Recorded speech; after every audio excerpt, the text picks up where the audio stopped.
In order for us to understand about basic alignment, we need to understand some fundamentals. And the fundamentals of basic alignment is the spinal cord. We call it the middle line or the invisible line. Everything in this universe has a center.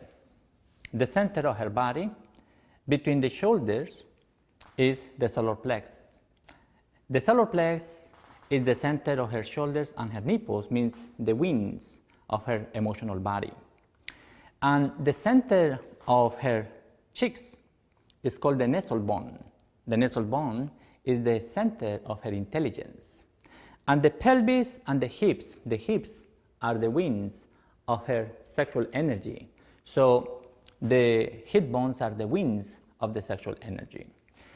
Once we understand alignment, we always guiding ourselves on this center on the front of the body. Now, if we turn around the spinal cord, can you turn around, Lina? Thank you. Now, the shoulders are directly connected with the cervical 7, and the hips are directly connected with the lumbar area, and the heart chakra is directly connected with the solar plexus or the thoracic area. Can you turn around again? Thank you so much. Now here, when we talk about the center of the body, we are talking about a physical object called the human body, but we can do exactly the same thing with the physical mat. The center of the mat between the right and the left is called the middle line. This middle line is directly connected with the spinal cord or the center of the body. This is going to be our guideline to learn how to really use the mat when we are practicing yoga.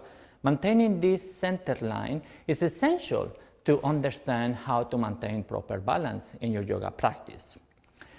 In the mat, we have what is called the first line. You can say here, it says first line. And then next to the first line, next to the middle line, we have what is called the two parallel lines in the front for the standing poses.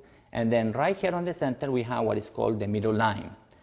Then from the first line, we have something called the second line. We use the second line to do arm balancing poses like Bakasana, Majurasana, and things that have to do with the hands, sustaining the body, the universe with your own hands.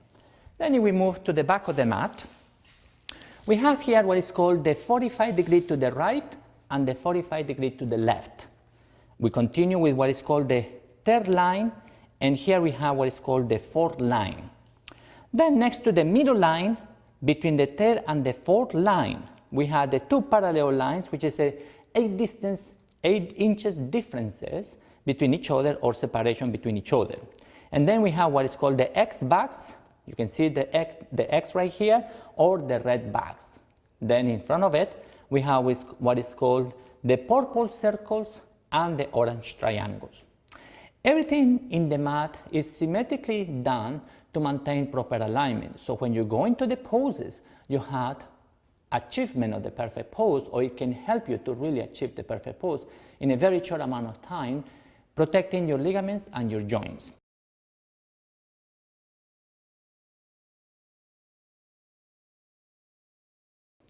The mats are usually anywhere between 4 to 5 millimeters thick, and the material is eco-friendly.